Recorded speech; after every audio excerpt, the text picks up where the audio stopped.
तो जैसा कि हम प्रीवियस क्लासेस में फॉर्म से रिलेटेड टैग देख चुके हैं। फॉर्म HTML का वो एलिमेंट है जिसके हेल्प से हम यूजर से कुछ इनपुट ले सकते हैं। यूजर का नेम पूछना, ईमेल एड्रेस, पासवर्ड या उसकी एज, उसकी डेट ऑफ बर्थ या कोई पर्टिकुलर टाइम या टर्म्स एंड कंडीशन के लिए वो चेक बॉक्स वाली अप्रोच या उसके जेंडर पूछने के लिए वो रेडियो बटन वाली अप्रोच। हमने डिस्कस किए हैं बहुत सी चीजें फॉर्म से रिलेटेड, जहां पे फॉर्म सबसे रूट लेवल का एलिमेंट, फॉर्म के जितने भी एलिमेंट्स देने उन सबका पेरेंट एक तरीके से जो रहेगा बॉडी सेक्शन में ही नॉर्मली, राइट? क्योंकि हेड में तो इसकी कोई इंपॉर्टेंस है नहीं। बॉडी एक्चुअल वो कंटेंट एरिया जो आप पेज के लिए प्रोवाइड कर रहे हैं। तो बॉडी के अंदर आप फॉर्म टैग कहीं पे काम में लेना चाहते हैं जिसके अंदर आप इनपुट टैग काम में ले सकते हैं। फॉर्म एक पेयर टैग है बट इनपुट एक सिंगुलर टैग अवेलेबल है। ये ध्यान रखना है, इनपुट सिंगुलर टैग है, इसका क्लोजिंग टैग प्रोवाइड नहीं किया जाता।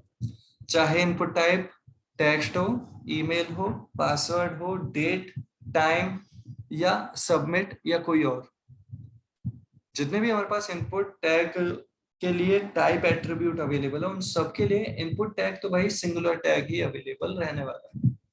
बाकी हमने लेबल की बात की थी। लेबल कंटेंट को एक लेबल देने का तरीका है। जैसे आप कोई प्रोडक्ट मार्केट से खरीद के लाते हैं, उस पर कंपनी का लेबल लगा हुआ होता है जहाँ कंपनी की डिटेल होती है, उस प्रोडक्ट के बारे में डिटेल होती है। यहाँ पे बात कर रहे हैं लेबल का सेंस किया फॉर्म के अंदर, तो किसी और फील्ड के लिए लेबल प्रोवाइड किया तो उस फील्ड के बारे में कुछ बताना चाहते हैं। जैसे एक टेक्स्ट फील्ड प्रोवाइड किया और उससे पहले लिख दिया फर्स्ट नेम लेबल की हेल्प से। तो फर्स्ट नेम क्या बता रहा है कि उस फील्ड में क्या फिल करना है, यूजर को फर्स्ट नेम फिल करना है। आप अगर उसमें लास्ट नेम कह देते हैं लेबल में तो यूजर को लगेगा कि लास्ट नेम फिल करना है। एक कंटेंट प्रोवाइड करने का ही तरीका एक पैराग्राफ जैसे देते हैं, कुछ कुछ वैसा ही मान सकते हैं, बट लेबल एक इनलाइन अप्रोच में अवेलेबल एलिमेंट है। लेबल देने पर लाइन अपने आप चेंज नहीं होगी, विद इन लाइन एडजस्ट होने को तैयार रहेंगे, वो रह गए लेबल। पैराग्राफ की तरह ही कंटेंट ही प्रोवाइड करता है, बट कंटेंट किसी पर्टिकुलर एलिमेंट के लिए जब आप देना चाह रहे हैं तब आप लेबल काम में ले सकते हैं। लेबल के साथ एट्रीब्यूट फॉर काम में लेके उस एलिमेंट की आईडी बता सकते हैं जिसे रेफर करना चाहते हैं लेबल की हेल्प से। सेलेक्ट टैग की हमने बात की थी, जो ड्रॉप डाउन लिस्ट प्रोवाइड करने के लिए काम में लिया जाएगा। सेलेक्ट एक पेयर टैग है जिसके अंदर बहुत से ऑप्शंस प्रोवाइड करने के लिए ऑप्शन टैग काम में लिया। ड्रॉप डाउन लिस्ट अगर दे रहे हैं तो हर एक लिस्ट आइटम जो देना चाहते हो उस ड्रॉप डाउन लिस्ट में जो यूजर से आप पिक करवाना चाहते हो कि इनमें से कौन सा, उसके लिए आप ऑप्शन टैग दे सकते हैं। जैसे हमने बात की थी कि बहुत सी सिटीज में से किसी को सेलेक्ट करना है या बहुत सी कंट्रीज में से किसी को सेलेक्ट करना है, तो उसके लिए एक ड्रॉप डाउन लिस्ट प्रोवाइड करने का तरीका, जहां सेलेक्ट पेरेंट टैग हो गया और ऑप्शन उसका चाइल्ड टैग। एक सेलेक्ट के अंदर बहुत सारे ऑप्शन टैग प्रोवाइड कर दिए जाते हैं उस ड्रॉप डाउन लिस्ट के जितने आइटम्स देना चाहते हैं उसके करेस्पॉन्डिंग। जबकि वहीं ऑप्शन जो आप प्रोवाइड कर रहे हैं अगर उनकी ग्रुपिंग करनी है तो ऑप्ट ग्रुप टैग काम में ले जाता है। जैसा हमने देखा ही था प्रीवियस क्लासेस में, हमने बात की है टेक्स्ट एरिया इनपुट यूजर से लेने का एक ऐसा तरीका जहां पे user multi line input provide कर सके। मतलब इनपुट देते टाइम वो जब आप यूजर से रीड करना चाह रहे हैं, सपोज यूजर से कोई फीडबैक या कोई मैसेज लेना चाहते हैं जहां यूजर एंटर के साथ भी बहुत सी लाइंस एंटर कर सके, first line enter, second line enter, और ऐसी बहुत सारी लाइंस का कॉम्बिनेशन टेक्स्ट एरिया में रीड किया जा सकता है। बटन की हमने बात की थी। बटन फॉर्म के अंदर वो क्लिकेबल एलिमेंट जिस पर क्लिक करते ही फॉर्म सबमिट हो जाए। बिना फॉर्म के तो सबमिट एक्शन परफॉर्म नहीं होगा, बट फॉर्म के अंदर अगर बटन अवेलेबल है तो उस फॉर्म को सबमिट करवा देगा। फिर आज की क्लास में जो हम बात कर रहे हैं वो बात करते हैं फील्ड सेट और लीजेंड एट्रीब्यूट, लीजेंड टैग। इन दोनों टैग्स की हम बात कर रहे हैं, फील्ड सेट और लीजेंड। ये दोनों टैग किस लिए काम में लिए जाते हैं, तो अगर हमें फॉर्म को पार्टीशन वाले मैनर में प्रोवाइड करना है जहां फर्स्ट पार्टीशन एक ग्रुप प्रोवाइडेड है जिसके अंदर बहुत से रिलेटेड एलिमेंट्स दे रखे हैं। फॉर एग्जांपल एक फॉर्म ऐसा जहां यूजर से आप उसकी सपोज पर्सनल इंफॉर्मेशन भी पूछ रहे हैं और पर्सनल के साथ साथ प्रोफेशनल इंफॉर्मेशन भी पूछ रहे हैं, तो आप वहां पे दो सेगमेंट दिखाना चाहते हैं कि फर्स्ट सेगमेंट तो ऐसा है जहां केवल पर्सनल इंफॉर्मेशन पूछिए, जैसे हो सकता है उस यूजर का नेम पूछ लिया, उसका आपने डेट ऑफ बर्थ पूछ लिया, आपने उसका ईमेल एड्रेस पूछ लिया, फोन नंबर पूछ लिया, पर्सनल डिटेल में ऐसा दे रखा है। वहीं अगर आप उसकी प्रोफेशनल डिटेल पूछने लगे तो हो सकता है आपने उससे पूछा कि जॉब या बिजनेस क्या करते हैं। अगर जॉब करते हैं तो वो भी कहाँ किस कंपनी में जॉब करते हैं, सैलरी क्या है, इस तरीके की डिटेल पूछी। तो वो एक अलग ग्रुप आप क्रिएट करना चाह रहे हैं। तो फील्ड सेट फॉर्म के अंदर बहुत से एलिमेंट्स, रिलेटेड एलिमेंट्स की ग्रुपिंग प्रोवाइड करने का तरीका। और वहीं लिजेंड जो काम में ले रहा हूँ उस फील्ड सेट को एक कैप्शन देने का तरीका है कि वो फील्ड सेट पर्सनल के लिए था, प्रोफेशनल के लिए था, इसके लिए था या उसके लिए था, वो बताने का तरीका। एग्जाम्पल के साथ हम इसे देखते हैं। तो जो हम यहाँ पे एग्जाम्पल की बात कर रहे हैं, फॉर्म तो कुछ वैसा ही है जैसे हम देख रहे थे, form tag start and close. इसके बीच में जो प्रोवाइडेड है वो एक बार को हम थोड़ी देर के लिए ये फील्ड सेट वाला पार्ट हटाते हुए बात करें एक बार।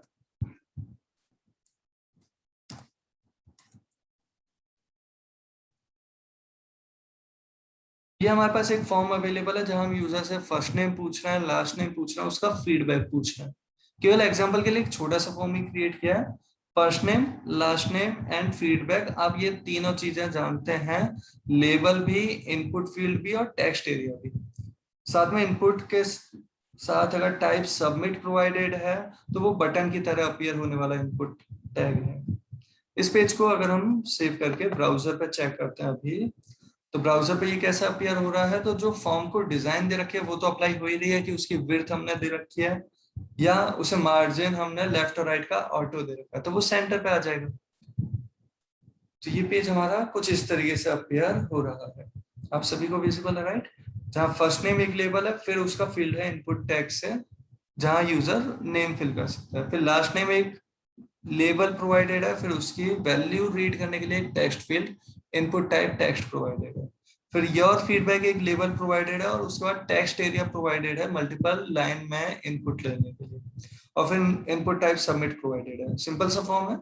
पर इस फॉर्म में एग्जांपल के लिए बात कर रहे हैं, अदरवाइज ये बहुत छोटा फॉर्म है, इसमें ग्रुपिंग अलग अलग परफॉर्म करने की वैसे तो रिक्वायरमेंट नहीं है।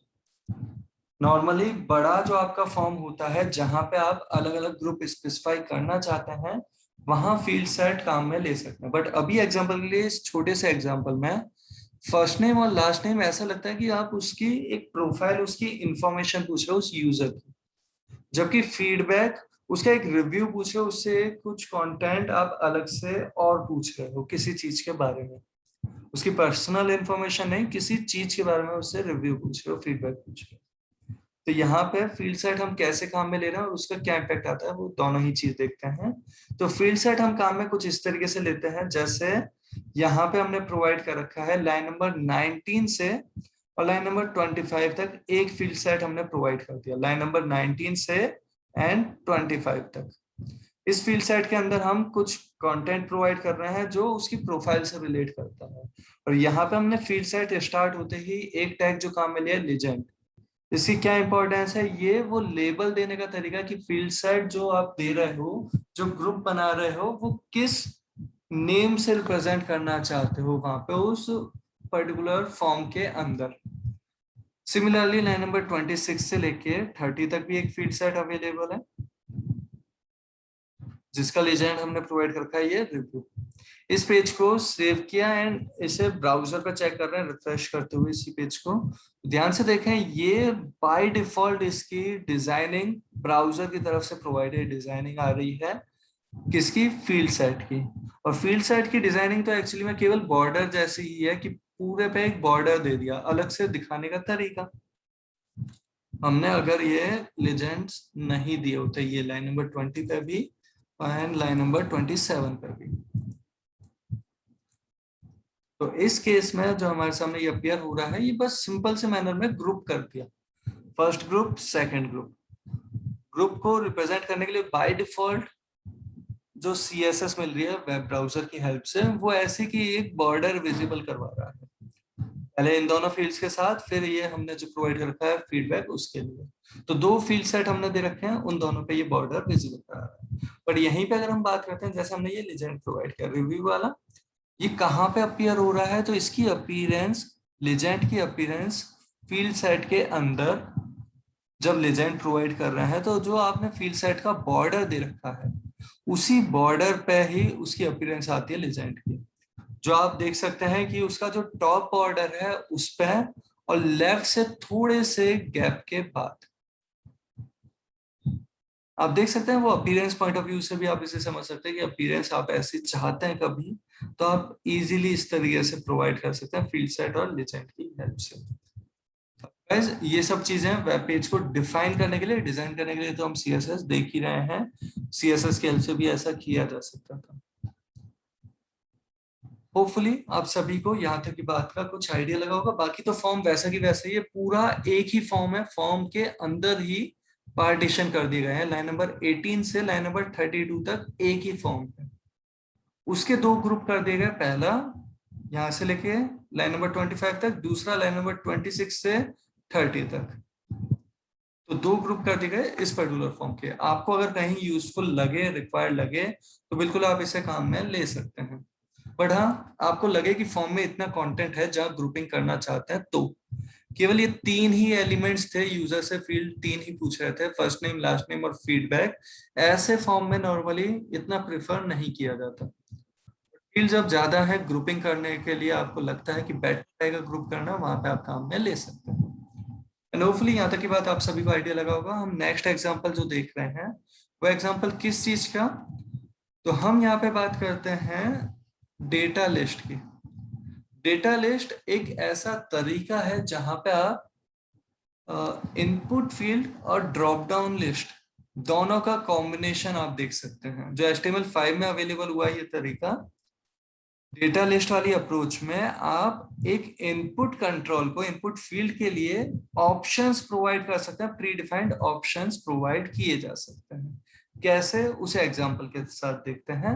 पहले एक बार वेब पेज पे ही हम इसे देख लेते हैं कि ये कैसे अपीयर होगा, राइट।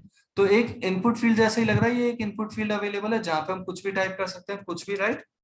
लेकिन यहाँ पे कुछ ऑप्शन भी आ रहे हैं, जब भी हम टाइप करना चाह रहे हैं कुछ ऑप्शन आ रहे हैं और इनमें से ये ऑप्शन हमने नहीं दिया था, बाकी ऑप्शन पहले से आ रहे थे, राइट। इस तरीके से हमने दे रखा है इसे।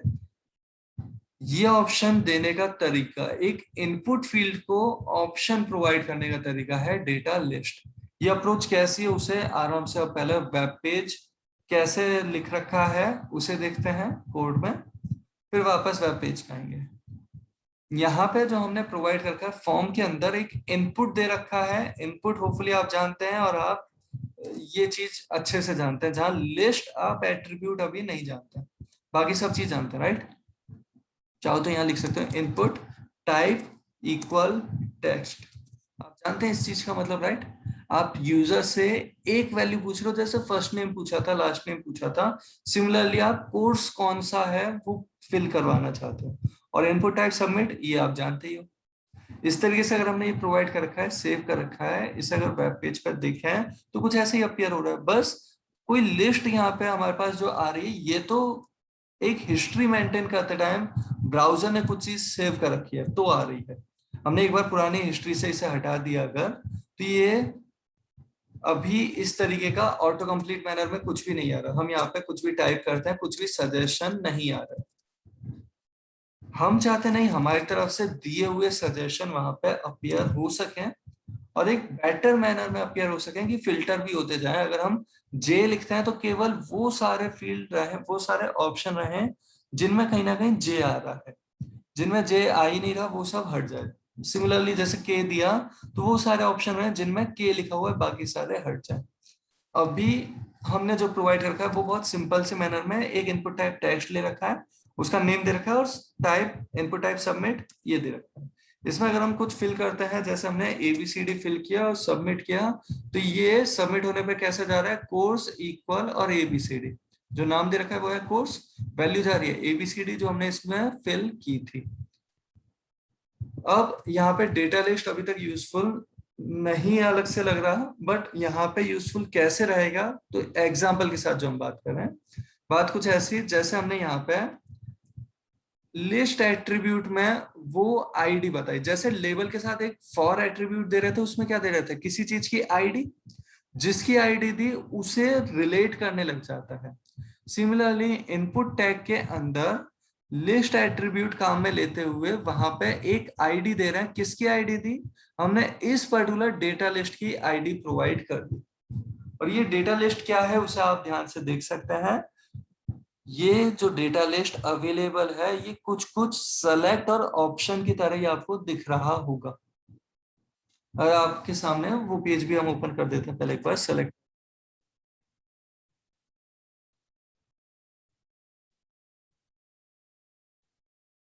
सेलेक्ट एंड ऑप्शन जो हमने एग्जांपल देखा था वहां सेलेक्ट टैग प्रोवाइडेड था और उसके अंदर ऑप्शन टैग में वैल्यू प्रोवाइडेड थी। ऑप्शन फिर वैल्यू एट्रीब्यूट और इक्वल के साथ उसकी वैल्यू। बीच में अगर आप उसकी वर्डिंग कुछ और दिखाना चाहते हो, यहाँ वैल्यू कुछ और दिखाने में कुछ और, तो यहाँ पे आप वो चीज लिख सकते हैं। राइट, कुछ इस तरीके से प्रोवाइड कर सकते थे। यहाँ पे वैल्यू कुछ और दिखाना कुछ और। अब यहाँ पे जो हम बात कर रहे हैं वो क्या, यहाँ पे हम सेलेक्ट टैग नहीं, हम काम में ले रहे हैं डेटा लिस्ट।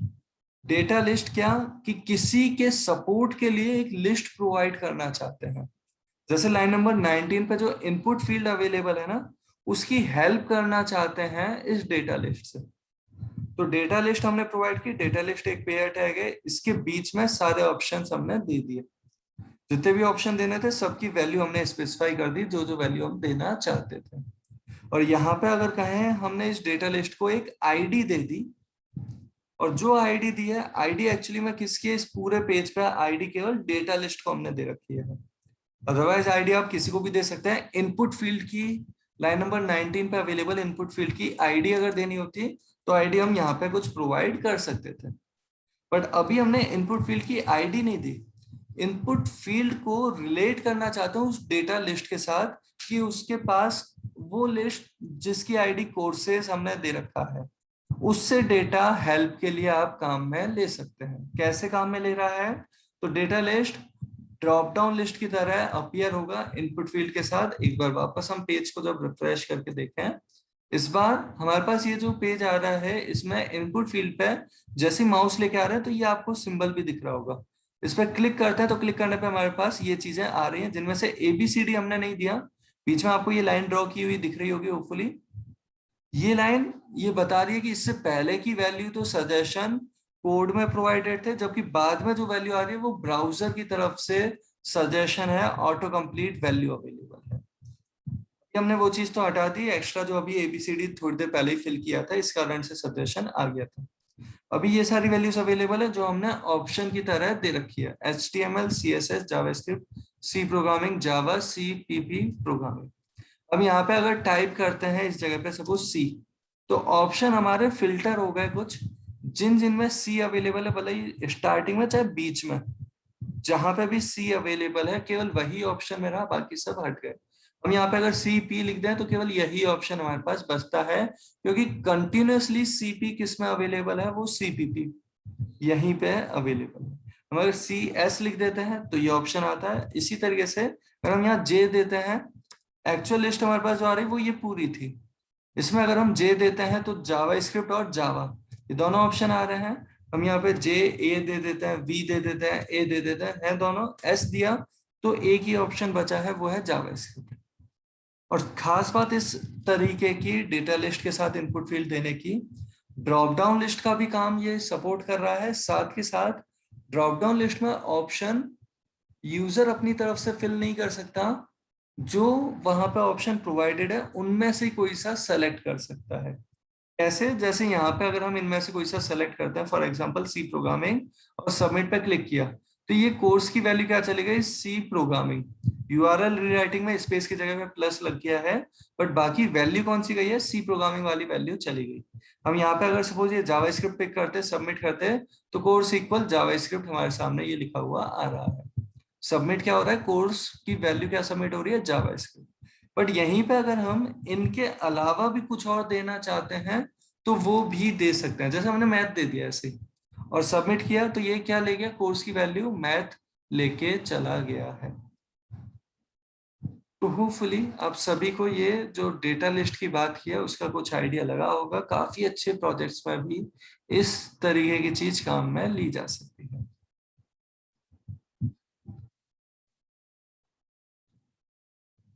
तो अभी तक हमने ये जो फॉर्म से रिलेटेड फील्ड देखे, होपफुली आप सभी को इनका आइडिया लगा होगा। ऐसा नहीं कि फील्ड केवल इतने ही है, फील्ड बहुत सारे अवेलेबल हैं। इनपुट टैग भी जो हमने देखा है उसके साथ टाइप भी बहुत सारे प्रोवाइड किए जा सकते हैं। टाइप टेक्स्ट, ईमेल, पासवर्ड, या कहते हैं हम phone, date, time, similarly number, submit, इस तरीके के बहुत से टाइप प्रोवाइड किए जा सकते हैं। यूआरएल, बहुत से टाइप अवेलेबल है HTML5 में जिन्हें प्रोवाइड किया जा सकता है, जिन्हें हम धीरे धीरे देखते रहेंगे आगे। बट ये सभी कैसे दिए जा रहे हैं? एक सिंगुलर टैग वाली अप्रोच से इनपुट टैग प्रोवाइड किया जा रहा है। और ध्यान से देखें, हमने केवल समझने के लिए इसका इंडेंटेशन चेंज किया है, थोड़ा टैब दिया है। केवल ये हमें ध्यान रहे कि ये डेटा लिस्ट इस इनपुट फील्ड के लिए दिया है इसलिए, अदरवाइज ये इनपुट फील्ड एक सिंगुलर टैग है। ऐसा मत समझ लेना कि इसे क्लोज कर रखा है बाद में, ये तो दूसरा इनपुट फील्ड आ गया। इस इनपुट फील्ड की हेल्प के लिए डेटा लिस्ट है, इसलिए थोड़ा सा हमने स्पेस देते हुए आगे लिखना स्टार्ट किया था। चलिए, अब जो हम बात कर रहे हैं वो बात करते हैं कि CSS जो हम प्रोवाइड करना सीख रहे थे। CSS full form cascading style sheet. Approach है किसी भी मार्कअप लैंग्वेज को डिजाइन प्रोवाइड करने की। जो हम वेब पेज क्रिएट कर रहे हैं हाइपरटेक्स्ट मार्कअप लैंग्वेज से, उसके लिए हम काम में ले सकते हैं ये CSS वेब पेज को डिजाइन देने के लिए। वेब पेज को डिजाइन देने का जो तरीका, हम CSS के अप्रोच की जो बात कर रहे हैं, वो अप्रोचेस अलग अलग अप्रोचेस हैं, जिनमें से हम इनलाइन CSS की बात कर चुके हैं। इनलाइन CSS की अप्रोच कैसी? जैसे आप कोई टैग प्रोवाइड कर रहे थे, उसी टैग के साथ आपने काम में लिया स्टाइल एट्रीब्यूट। इसकी जो अप्रोच है वो अप्रोच क्या है? एट्रीब्यूट काम में लिया जाता है स्टाइल नेम का एट्रीब्यूट, और इस स्टाइल नेम के एट्रीब्यूट में यहाँ पे हम प्रोवाइड कर देते हैं वो CSS रूल्स जो हमें देने की रिक्वायरमेंट लग रही थी इस पर्टिकुलर टैग के लिए, इस एलिमेंट के लिए। ये टैग भले ही वेब पेज पर कितनी भी बार आया हो, ये केवल जिस पर्टिकुलर टैग के साथ स्टाइल दिया है केवल उसी के लिए वर्क करेगा, बाकियों के लिए नहीं। CSS रूल्स प्रोवाइड करना हम ऑलरेडी देख चुके हैं, उसी तरीके से प्रोवाइड कर सकते हैं। क्या तरीका होता है CSS रूल्स देने का? तो हमने बात की है जैसे प्रॉपर्टी लिखी और उस प्रॉपर्टी के लिए कॉलम के साथ सेपरेट करते हुए वैल्यू प्रोवाइड कर दी। मल्टीपल प्रॉपर्टी वैल्यू को प्रोवाइड करने के लिए बीच में सेपरेशन सेमीकोलन दे दिया। नेक्स्ट प्रॉपर्टी और उसकी वैल्यू प्रोवाइड कर दी। जैसे फर्स्ट प्रॉपर्टी तो उसकी वैल्यू दे दी, सेकंड प्रॉपर्टी और उसकी वैल्यू प्रोवाइड कर दी। फॉर एग्जाम्पल, जैसे हम यहाँ पे टैग की जो बात कर रहे थे, ये टैग अगर हम पैराग्राफ की बात कर रहे हैं, जैसे पैराग्राफ को हम CSS रूल्स जो प्रोवाइड करना चाहते हैं, जैसे हमने यहाँ प्रोवाइड कर दिए, सिर्फ फॉन्ट साइज, और फॉन्ट साइज हमने प्रोवाइड कर दिया सपोज 32 पिक्सल। साथ के साथ हमने प्रोवाइड कर दिया कलर दे दिया, जैसे हमने ये ब्लू। एंड साथ में आप कुछ और चीजें भी प्रोवाइड कर सकते हैं, जैसे फॉन्ट वेट हुआ या टेक्स्ट डेकोरेशन हुआ। इस तरीके की चीजें भी आप प्रोवाइड कर सकते हैं। फॉन्ट वेट बोल्ड स्पेसिफाई करने के लिए, टेक्स्ट डेकोरेशन अंडरलाइन स्पेसिफाई करने के लिए, इस तरीके से आप काम में ले सकते हैं। ये अप्रोच थी इनलाइन CSS, जिसके लिए एट्रीब्यूट स्टाइल काम में लिया जा रहा था उस एलिमेंट के साथ। फिर हमने बात की थी इंटरनल CSS, जो हम अभी जो फॉर्म के एग्जांपल देख रहे हैं उसमें भी देख ही रहे थे, लिखा हुआ था, जहां पे एक टैग काम में लिया। टैग कौन सा? स्टाइल टैग काम में लिया, जिसके बीच का कंटेंट बताता है कि आप वहां पे कुछ CSS प्रोवाइड करना चाहते हैं। जैसे हमने दिया ये स्टाइल टैग, स्टाइल टैग एक पेयर टैग अवेलेबल है तो इस तरीके से प्रोवाइड किया, और इसके बीच में हमने दे दिया वो सेलेक्टर, इसको हम स्टाइलिंग देना चाहते हैं। यहां बीच में प्रोवाइड कर दिया हमने इसके करस्पॉन्डिंग CSS रूल्स, जो CSS रूल्स हम प्रोवाइड करना चाहते हैं। CSS रूल्स प्रोवाइड करने का तरीका वही है। सेलेक्टर क्या आया हमारे पास? तो सेलेक्टर प्रोवाइड करने की बहुत सी अप्रोचेस अवेलेबल हैं। इनमें से हम बात कर चुके हैं सेलेक्टर प्रोवाइड करने की अप्रोचेस में। सबसे पहले तो टैग एक अप्रोच अवेलेबल है, जिसके एग्जांपल के लिए अगर कहें तो एग्जांपल कुछ ऐसा, जहां पे हमने ये सेलेक्टर प्रोवाइड कर दिया डायरेक्ट कोई टैग, फॉर एग्जांपल पैराग्राफ दे दिया, और पैराग्राफ को हमने प्रोवाइड कर दिया सिर्फ अगेन वही वैल्यूज दे रहे हैं जैसे 32 पिक्सल, कलर प्रोवाइड कर दिया ब्लू। बट इस बार ये कौन से पैराग्राफ पे अप्लाई होगा, उस पेज पे जितने भी पैराग्राफ हैं उन सब पे अप्लाई हो जाएगा। होपफुली आप सभी को यहाँ तक की बात का आइडिया लग रहा है। ये इनलाइन सीएसएस की अप्रोच थी, और ये जो स्टाइल टैग्स हम प्रोवाइड कर रहे हैं ये है हमारी इंटरनल सीएसएस की अप्रोच, एम्बेडेड सीएसएस की अप्रोच। स्टाइल टैग के साथ आप एट्रीब्यूट चाहे तो स्पेसिफाई कर सकते हैं टाइप, जिसमें आप दे सकते हैं वैल्यू टेक्स्ट स्लैश सीएसएस, ये स्मॉल कैपिटल कैसे भी, राइट। तो टेक्स्ट स्लैश सीएसएस हमने ये प्रोवाइड कर दिया, उसके लिए टाइप कि इसके बीच का जो कंटेंट है वो सीएसएस का कंटेंट है, इसके बीच का जो टेक्स्ट एरिया है वो सीएसएस के लिए प्रोवाइडेड है, जो कंटेंट है टेक्स्ट कंटेंट है सीएसएस के लिए। यहाँ जो हम बात कर रहे थे सेलेक्टर प्रोवाइड करने का तरीका, एक तरीका तो सिंपली टैग प्रोवाइड करना, दूसरा तरीका हैश के साथ वो आईडी प्रोवाइड करना। जैसे अगर हमने किसी एलिमेंट को आईडी दे रखी है, सपोज हमारे पास एक पैराग्राफ अवेलेबल है या H1 एक हेडिंग हमारे पास अवेलेबल है, हम इसे दे देते हैं एक आईडी, और आईडी अगर हमने प्रोवाइड कर दी सपोज ABCD, इस पर्टिकुलर हेडिंग को अगर हम कुछ डिजाइन देना चाहते हैं, जैसे यहाँ पे समथिंग कुछ भी कंटेंट प्रोवाइडेड है इस हेडिंग के अंदर, हम चाहते हैं इस पर्टिकुलर हेडिंग इस पेज पे जितने भी H1 है उन सबके लिए नहीं, केवल इस आईडी ABCD आईडी वाले H1 को कुछ डिजाइन देना चाह रहे हैं, तो ABCD आईडी वाला जो भी एलिमेंट है उसे डिजाइन देने का तरीका हैश ABCD, और यहाँ दे दिया हमने उसके CSS रूल्स, जैसे हमने प्रोवाइड कर दिया सपोज कलर रेड दे दिया, और साथ में हमने दे दिया से टेक्स्ट डेकोरेशन।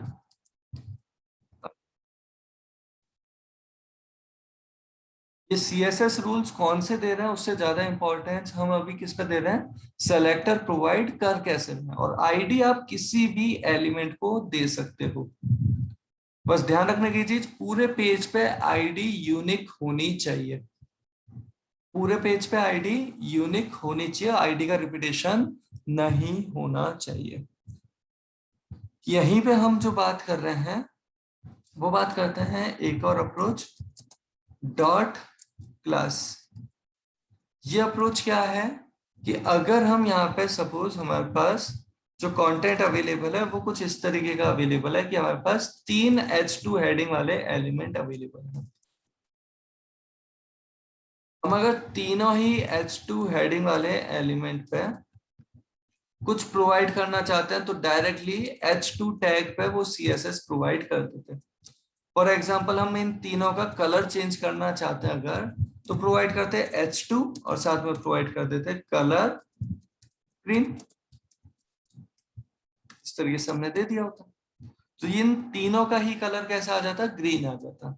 हम किसी पर्टिकुलर एक के लिए अगर देना चाहते हैं तो हमने दी जैसे आईडी से XYZ, और यहाँ पे काम में लिया हैश XYZ।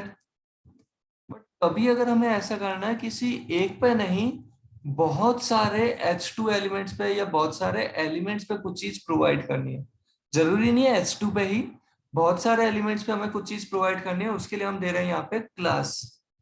आईडी और क्लास काफी कुछ सिमिलर सेंस रखते हैं, बट आईडी यूनिक होनी चाहिए, क्लास का रिपीटेशन हो सकता है, दोनों ही मोस्ट ऑफ द टाइम्स काम में लिए जाते हैं CSS या जावास्क्रिप्ट जैसी चीज के लिए। यहाँ पे जैसे हमने क्लास प्रोवाइड कर दी सपोज फर्स्ट वाले इस H2 को, लाइन नंबर 31 वाले को भी और लाइन नंबर 33 वाले को भी, XYZ को हमने ये इस H2 को ये क्लास XYZ प्रोवाइड कर दी। हम चाहते हैं जिस जिसको भी ये क्लास XYZ दी है उसके लिए कुछ CSS देना चाहते हैं, तो वो देने का तरीका हमारा क्या रहेगा, वो तरीका रहेगा हमारा डॉट और साथ में वो क्लास, जैसे आईडी के लिए हैश वैसे ही क्लास के लिए डॉट। एग्जाम्पल के साथ हम आगे भी देखेंगे, बट अभी के लिए जो हम बात कर रहे हैं सेलेक्टर प्रोवाइड करने के बहुत से तरीके हैं। जैसे मल्टीपल सेलेक्टर प्रोवाइड करना हम ऑलरेडी देख चुके हैं, सेलेक्टर 1 जो भी सेलेक्टर देना चाह रहे पहला वैसा दिया, चाहे आईडी से चाहे क्लास से चाहे टैग से, comma selector 2 and so on. जैसे आप चाहते हैं कभी पैराग्राफ और हेडिंग दोनों पे कुछ चीज हो जाए, तो पैराग्राफ और H1 वाली हेडिंग दोनों पे कुछ करवाना, तो आप कुछ इस तरीके से प्रोवाइड कर सकते हैं। जो भी यहाँ पे CSS रूल देना चाहे वो CSS रूल्स यहाँ पे प्रोवाइड कर सकते हैं।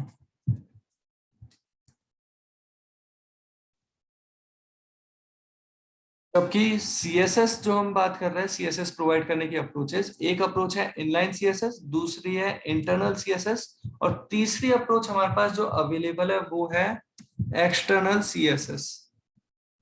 तीसरी ये जो अप्रोच हमारे पास अवेलेबल है, ये most of the times website development में हम काम में ले सकते हैं, वेबसाइट डिजाइनिंग में, क्योंकि बहुत सारे पेजेस सबको सेम डिजाइन अगर देना चाहते हैं, स्पेसिफिकली वेब पेज के टॉप पोर्शन, हेडर पोर्शन और bottom portion means footer portion पे मोस्ट ऑफ द टाइम हम सेम डिजाइन देना चाहेंगे, चाहे पेजेस वहां वेबसाइट में 20 पेजेस हैं चाहे 50 पेजेस हैं, हम सेम डिजाइन देना चाह रहे हैं कुछ चीजों को, तो उस केस में अप्रोच रहेगी एक्सटर्नल सीएसएस। वो अप्रोच क्या, जैसे अभी जो भी हम एग्जांपल देख रहे थे, फॉर एग्जांपल यही जो हमारा डेटा लिस्ट वाला अभी अवेलेबल था, या सेलेक्ट ऑप्शन वाला हम जो ऑलरेडी देख चुके थे, यहाँ पे कुछ सीएसएस प्रोवाइडेड है।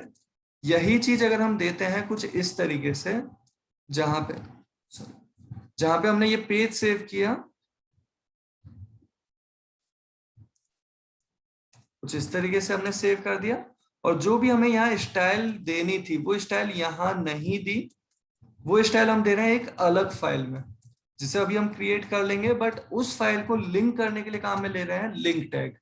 लिंक टैग में REL एट्रीब्यूट जरूर से काम में लेना, रिलेशन स्पेसिफाई करने का तरीका कि जिस फाइल को लिंक कर रहे हो उसे कैसे काम में लेना चाह रहे हो, स्टाइल शीट उसकी वैल्यू दे दी, रिलेशन कौन सा, स्टाइल शीट वाला। बाकी ये देना वैसे ही है जैसे स्टाइल टैग में कंपलसरी नहीं है, यहाँ पे भी कंपलसरी नहीं है, बट बेटर अप्रोच रहेगी।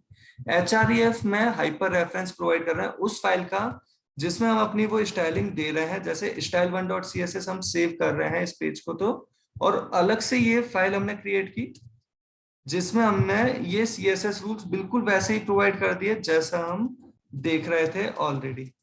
इस केस में हमारा ये वेब पेज जहां पे CSS रूल अवेलेबल नहीं है, फिर भी CSS रूल्स अप्लाई हो गए, वैसे ही फॉर्म